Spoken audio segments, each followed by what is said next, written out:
Hello everyone, welcome to Unacademy UPSC summit. मेरा नाम नितिश राजपूत है और मैं सोशल मीडिया का यूज करके इंफोटेनमेंट सेगमेंट में जियोपॉलिटिक्स, करंट अफेयर्स के अलग अलग टॉपिक्स पे वीडियोस बनाता हूं। और मैं आज काफी ज्यादा एक्साइटेड हूं अनअकैडमी यूपीएससी समिट का पार्ट बनके, जिसकी वजह से आज मैं आप लोगों के साथ अपने थॉट्स शेयर कर पाऊंगा। तो देखिए, अभी कुछ दिन पहले मैंने ऐसे ही इंटरनेट पे सर्च किया था, ऑन एन एवरेज एक स्टूडेंट जो है वो सोशल मीडिया के ऊपर कितना टाइम स्पेंड करता है। आप भी अगर सर्च करोगे तो आपको मल्टीपल रिपोर्ट्स मिलेंगी जिसमें अलग अलग मेथोडोलॉजी का यूज करके वो बताते हैं कि ऑन एन एवरेज एक स्टूडेंट जो है वो डेली 4.5 से 5.5 घंटे सोशल मीडिया पे बिताता है। अब ये कोई 1-2 मिनट की बात नहीं है, घंटों की बात है जो कि स्टूडेंट डेली बेसिस पे सोशल मीडिया पे बिताता है। इनफैक्ट कई ऐसे केसेस हैं जिसमें लोग सुबह उठते ही सबसे पहले कोई चीज छुए बिना सबसे पहले फोन उठाते हैं। इनफैक्ट सोने से पहले भी कोई और चीज करे ना करें, आखिरी दम तक वो फोन का यूज करते हैं। अब देखिए, कोई भी चीज जो हम इतनी देर तक करते हैं या फिर कोई भी चीज पे हम अपनी अटेंशन इतनी देर तक रखते हैं पूरे दिन भर में, तो उसका इंपैक्ट जो है वो हमारी लाइफ और फ्यूचर पे तो होना ही है। अब पॉजिटिव होगा या नेगेटिव होगा ये तो एक अलग टॉपिक है, लेकिन इंपैक्ट तो होगा। अगर कोई चीज इतना टाइम दिन भर में हमारा ले रही है, हमें पता होना चाहिए कि एक ऐसी चीज जिसपे हमारा इतना ज्यादा फोकस है कि वो हमें कंट्रोल कर रही है या हम उसको कंट्रोल कर रहे हैं, और उसके लिए हमको उस पर्टिकुलर चीज को जानना पड़ेगा, समझना पड़ेगा कि वो काम कैसे करती है। तो देखिए, आप थोड़ी देर के लिए मान लीजिए कि एक लड़का है जो छोटे शहर से है, लिमिटेड रिसोर्सेज हैं, किसी एग्जाम के फॉर्म की डिटेल तक उस तक पहुंचना कि कब एग्जाम है, ये तक उसके लिए एक बहुत बड़ा टास्क है। अब ऐसा एक लड़का जो कि छोटे शहर से है, लिमिटेड रिसोर्सेज है, उसकी जिंदगी में सोशल मीडिया किस तरीके से काम कर सकता है, कैसे उसकी जिंदगी में गेम चेंजर बन सकता है, वो पहले डिस्कस करते हैं। अब मान लो उस लड़के ने वहीं से बैठे बैठे इंटरनेट के थ्रू सोशल मीडिया पे एजुकेशनल ग्रुप्स और पेजेस ज्वाइन कर लिए। यूट्यूब के ऊपर जो ट्यूटोरियल्स होते हैं उनको देखना स्टार्ट कर दिया। फेसबुक पर सब्जेक्ट स्पेसिफिक ग्रुप जो होते हैं उनको ज्वाइन कर लिया। और इंस्टाग्राम पे भी जब वो जा रहा है तो एजुकेशनल इन्फ्लुएंसर जो हैं उनको फॉलो करना स्टार्ट कर दिया। उसने कई सारे ऐसे भी पॉडकास्ट सुने जहां पर सोशल मीडिया का यूज करके छोटे शहर से लोगों ने अपना बड़ा नाम बनाया। तो ये सारे पॉडकास्ट देख के, उनकी सक्सेस देख के वो और ज्यादा मोटिवेट होने लगा, और ज्यादा मेहनत करने लगा। एजुकेशनल न्यूज पेजेस जो उसने फॉलो कर रखे थे, उसकी वजह से लेटेस्ट एग्जाम जो थे, स्कॉलरशिप, कंपटीशन, हर चीज के बारे में उसको टाइम से पता चलने लगा। सोशल मीडिया प्लेटफॉर्म पे आने से उसको बहुत से फ्री ऑनलाइन कोर्सेज, वर्कशॉप्स के बारे में उसको पता लगने लगा। और ये भी कोई बड़ी बात नहीं है, ये जो फ्री अनअकैडमी यूपीएससी समिट है, इसमें भी ना जाने कितने स्टूडेंट्स गांव से हों, लिमिटेड रिसोर्सेज के साथ हों और इस समिट को अटेंड कर रहे हों। तो देखिए, सारी चीजें बताने के पीछे का जो मकसद है वो इतना है कि एक ऐसा लड़का जो सोशल मीडिया का सही से यूज कर रहा है, भले ही उसके पास लिमिटेड रिसोर्सेज हैं, वो अपनी जिंदगी बदल सकता है, अपना फ्यूचर बदल सकता है। और सोशल मीडिया का यूज करके ना जाने कितने लोगों ने अपनी जिंदगियां बदली भी हैं। अब यहीं से हम सोशल मीडिया की दूसरी साइड देखते हैं। मान लो एक लड़का है, वो बहुत ज्यादा मेहनती है, उसने एकेडमिक्स में भी बहुत अच्छा परफॉर्म करा, ट्यूशन्स उसको टाइम से मिलती हैं, उसके आसपास कॉलोनी वगैरह में सबको लगता है कि वो कुछ बड़ा करने वाला है। अब धीरे धीरे टाइम के साथ उसको फेसबुक, इंस्टाग्राम, सोशल मीडिया, ये जो अनप्रोडक्टिव चीजें आती है सोशल मीडिया पे, उनका शौक लग गया। अब जब इस सब चीजों की लत लगी उसको, तो क्या करने लगा, पढ़ाई के बीच बीच में ही नोटिफिकेशन चेक करने लगा। स्क्रोलिंग करते करते उसको आइडिया ही नहीं लगता था कि कितने घंटे चले गए उसके। वो सोशल मीडिया पे सोच के तो ये जाता था कि सिर्फ 10 मिनट के लिए माइंड रिफ्रेश करने के लिए जा रहा है, थोड़ी देर रील्स वगैरह देखेगा, उसके बाद वापस आके पढ़ने लगेगा। लेकिन इन सब चक्करों में 2-2, 3-3 घंटे उसके कहां चले जाते थे अलग अलग वीडियो को, अलग अलग रील्स को देखने में, उसको आइडिया ही नहीं लगता था। अब इन सब चीजों की वजह से जो उसका टाइम मैनेजमेंट था, जो कि बहुत ही अच्छा चल रहा था, वो एकदम से खराब होना स्टार्ट हो जाता है।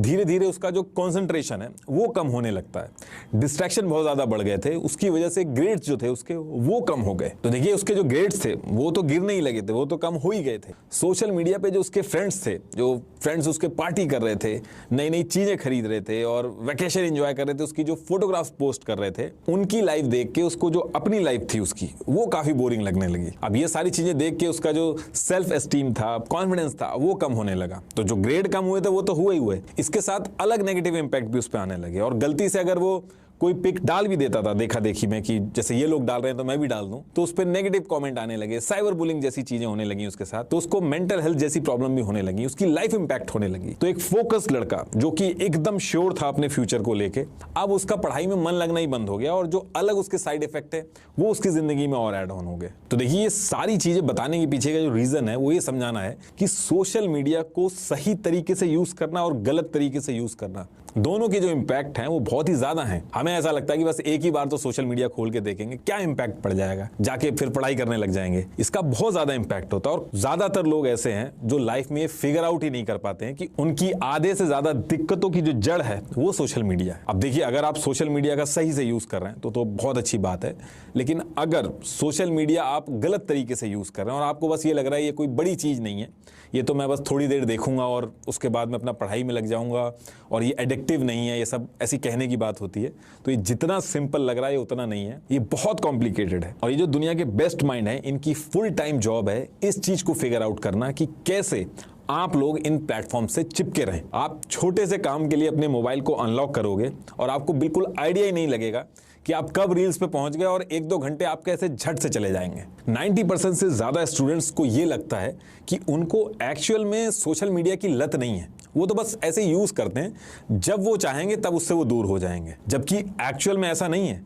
फैक्ट्स जो हैं वो ये बताते हैं कि ये ड्रग्स और अल्कोहल की तरह ही काम करता है और उतना ही एडिक्टिव है। जैसे स्मोकिंग और अल्कोहल जो लोग करते हैं वो छोड़ नहीं पाते हैं, उसके पीछे रीजन ये होता है कि उनको अच्छा फील होता है, जिसकी वजह से उनकी बॉडी में डोपामिन रिलीज होता है और फिर बार बार ये फीलिंग लाने के लिए उनको लत लग जाती है। तो सेम ऐसा ही इफेक्ट जब हम सोशल मीडिया प्लेटफॉर्म्स का यूज करते हैं हमारी बॉडी में भी होता है। ये जितने भी सोशल मीडिया प्लेटफॉर्म्स है इनको डिजाइन इस तरीके से किया जाता है कि ये जो डोपामिन इफेक्ट है ये इसको और एम्पलीफाई करे। ज्यादा अलग अलग तरीके की रील्स देख के, लाइक्स और कमेंट्स से जो आपको वैलिडेशन मिलता है, जिससे आपको खुशी होती है और आपको उस पर्टिकुलर टाइम पे पढ़ाई से ज्यादा मजा सोशल मीडिया प्लेटफॉर्म्स को यूज करने पे आएगा और ना यूज करने पे बेचैनी होगी। 1 मिनट भी अगर मोबाइल आपसे दूर होगा तो आपको परेशानी होने लगेगी। 5 मिनट भी आप अगर पढ़ाई करोगे आपका दिमाग इस चीज में रहेगा कि कहीं कोई नोटिफिकेशन तो नहीं आ गया, और जैसी नोटिफिकेशन आएगा उस नोटिफिकेशन को देखने के लिए आप भागोगे। अगर आप किसी कसिनो में गए हो या फिर कभी कोई ऑनलाइन स्लॉट मशीन गेम अगर आपने खेला होगा तो आप जानते होगे कि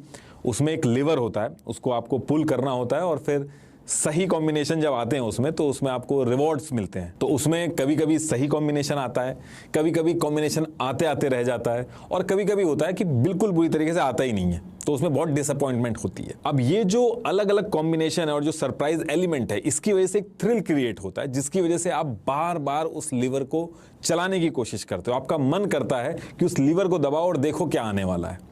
इसकी वजह से डोपामिन रिलीज होता है। सेम इसी तरीके को देख के जो लत लगती है बार बार लीवर को नीचे करने की, इन्हीं सारी चीजों को देख के रील्स जैसी चीजें भी बनाई गई हैं।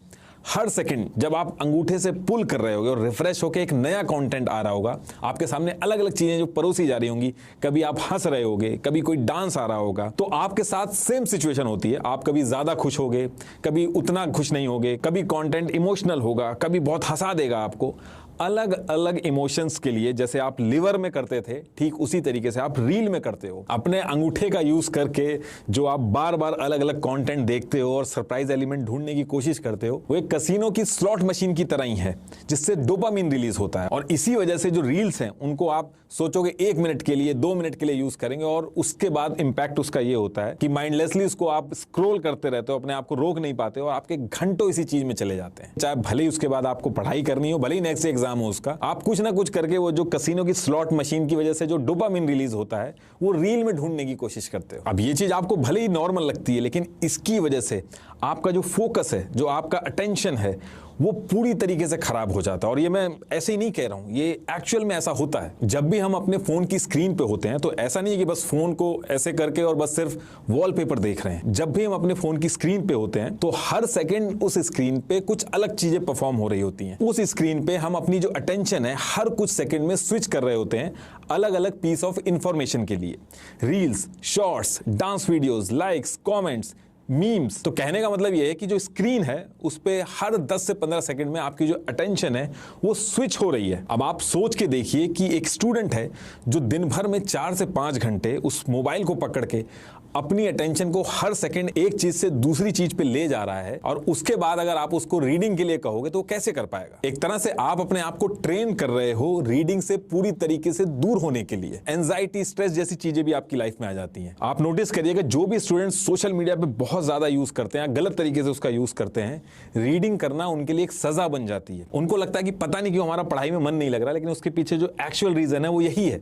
जब एक बार आपका इतना हाई डोपामिन रिलीज हो गया तो जो रीडिंग है, जो बहुत ही फोकस के साथ आपको पढ़नी है, वो लो डोपामीन वाली चीजें आपको पसंद नहीं आएंगी। तो एक टाइम के बाद आपको ये तो समझ में आना चाहिए, या तो आप बुक पढ़ सकते हो या फिर आप सोशल मीडिया पे माइंडलेस स्क्रॉलिंग कर सकते हो। आप सारी चीजें एक साथ नहीं कर सकते। आप ट्राई करिएगा किसी दिन पूरी तरीके से मोबाइल को दूर कर दीजिएगा, कोई सोशल मीडिया यूज मत करिएगा, उस दिन रीडिंग करिएगा, और किसी दिन 5 घंटे सोशल मीडिया का यूज करके फिर रीडिंग करिएगा। आपको जो डिफरेंस है वो समझ में आएगा। जब भी आप सोशल मीडिया पे घंटों अनप्रोडक्टिव चीजों को जाके देख रहे हो तो उसको एक कैजुअली ऐसे मत देखो कि आप माइंड रिफ्रेश कर रहे हो।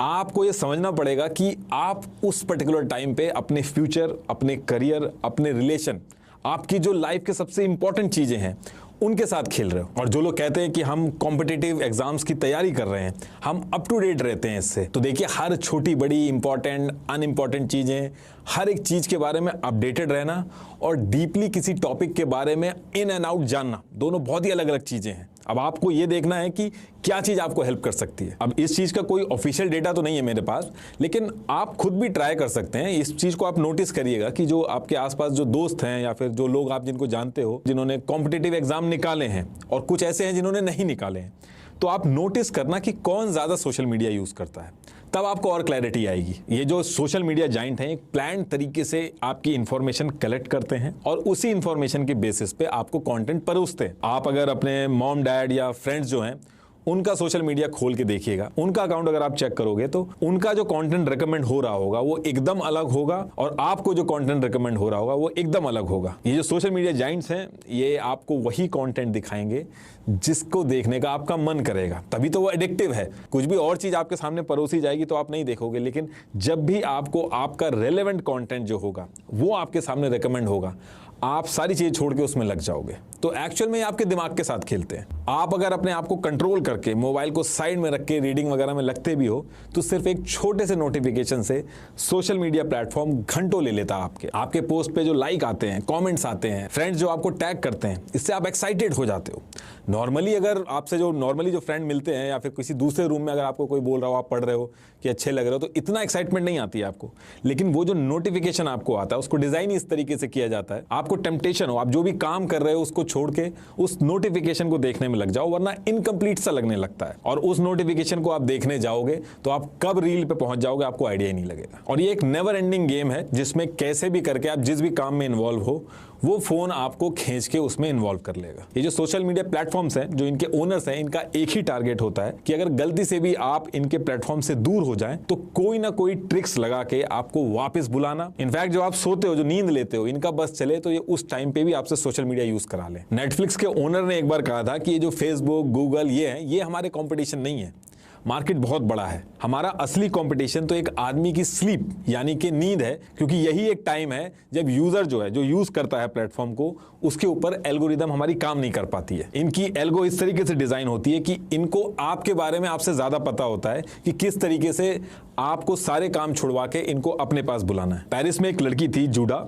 तो जूडा ने अपने ब्रेकअप के बाद टिंडर यूज किया। उसमें उसकी प्रोफाइल की जो रेटिंग वगैरह थी उसको लेके उसको कोई डिससेटिस्फैक्शन था। उसने टिंडर को ईमेल वगैरह भेजा, उसने कहा कि जो मेरा डेटा है इससे रिलेटेड वो आप मेरे को वापस भेजो। यूरोप के अंदर जो डेटा प्रोटेक्शन के लॉ हैं वो काफी स्ट्रिक्ट हैं, तो वहां पे ऐसे डेटा मांगा जा सकता है। 6 महीने कॉन्टिन्यूसली मेल करने के बाद 800 पेजेस का डेटा भेजता है टिंडर। सिर्फ 2 से 3 दिन टिंडर यूज करने पे 800 पेजेस का डेटा इकट्ठा करके तैयार हो गया था। और जूडा ने जब वो डेटा देखा तो बहुत ज्यादा सरप्राइज हो गई थी, क्योंकि जो जूडा खुद के बारे में नहीं जानती थी उससे ज्यादा उसके बारे में टिंडर को पता था। टिंडर को यह तक पता था कि वीक में वो कितनी बार लोनली फील कर रही थी, किस तरह के लोग उसको पसंद आते हैं, कितने मैसेज उसने कितने लड़कों को किए। यहां तक कि टिंडर को यह तक पता था कि न्यू ईयर वाले दिन वो अकेली थी और काफी लो फील कर रही थी।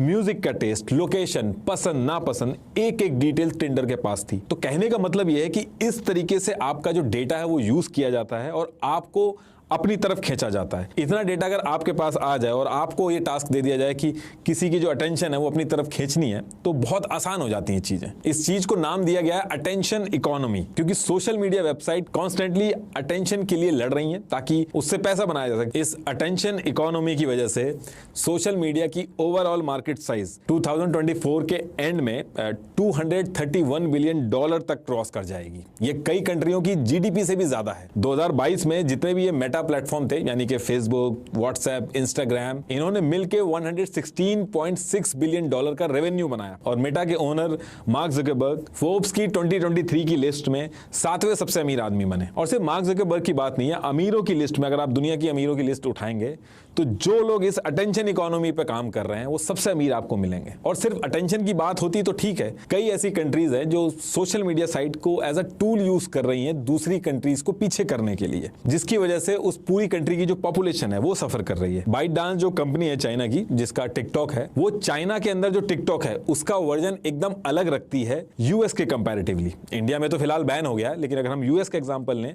तो यूएस का जो कंटेंट है और जो चाइना का कंटेंट है वो टिकटॉक जो है वो एकदम अलग लगता है। चाइना में जो टिकटॉक है वो अगर 14 साल से कम का कोई यूज करता है, देश के बारे में, कल्चर के बारे में, इन सारी चीजों पे वीडियोस आती हैं, एजुकेशनल वीडियोस आती हैं, उसको चलाने की लिमिट भी है, 40 मिनट्स पर डे की लिमिट है। लेकिन सेम टिकटॉक का वर्जन बाकी कंट्रीज जैसे यूएस का एग्जांपल लें तो एकदम अलग है। वहां पर ऐसी वीडियो परोसी जा रही है आपके सामने जिससे जो वहां की पॉपुलेशन है वो एकदम डम हो जाए, ज्यादा क्रिएटिव ना हो। इसका इंपैक्ट ये है कि यूएस में एक सर्वे हुआ था, सीएनबीसी में पब्लिश भी हुआ था वो सर्वे। यूएस में मैक्सिमम बच्चे इन्फ्लुएंसर बनना चाह रहे हैं। इन्फ्लुएंसर बनना कोई गलत बात नहीं है, लेकिन मैं आपको इसके पीछे का कॉन्टेक्स्ट समझाने की कोशिश कर रहा हूं कि जब कंटेंट उस तरीके से परोसा जाता है तो उसका इंपैक्ट किस तरीके से सामने आता है। और यही सर्वे जब चाइना में हुआ तो वहां के बच्चों ने बोला वो एस्ट्रोनॉट्स बनना चाहते हैं।